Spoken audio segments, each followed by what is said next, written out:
Isang matagal nang pinaghahanap na suspect sa kasong may kinalaman sa illegal na droga ang naaresto sa San Fernando, La Union matapos ang 42 taon ng pagtatago. Police Master Sergeant Robert Abella Jr. sa report. Naaresto na sa wakas ang matagal nang pinaghahanap na si alias ED, 68 years old, residente ng Purok 2, Barangay Ilocano Sur, San Fernando City, bandang alas 11 ng umaga noong Hulyo 2, 2025. Sinilbihan ng mga operatiba ng San Fernando City Police Station, katuwang ang RID-1, LU MARPSTA at DSC RMFB-1 ang order of arrest laban kay alias ED.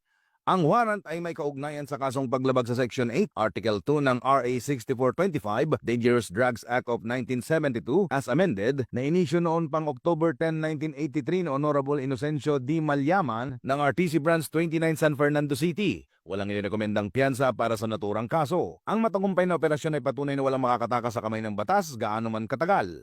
Isa itong hagmang tungo sa isang mas ligtas, disiplinado at mas pinatibay na bagong Pilipinas kung saan ang hustisya ay hindi kinakaligtaan kundi pinagtitibay. Mula dito sa Ilocos Region, ako po ang inyong PNN correspondent, Police Master Sergeant Robert Abella Jr., alagad ng batas, tagataguyod ng Balitang Pulis.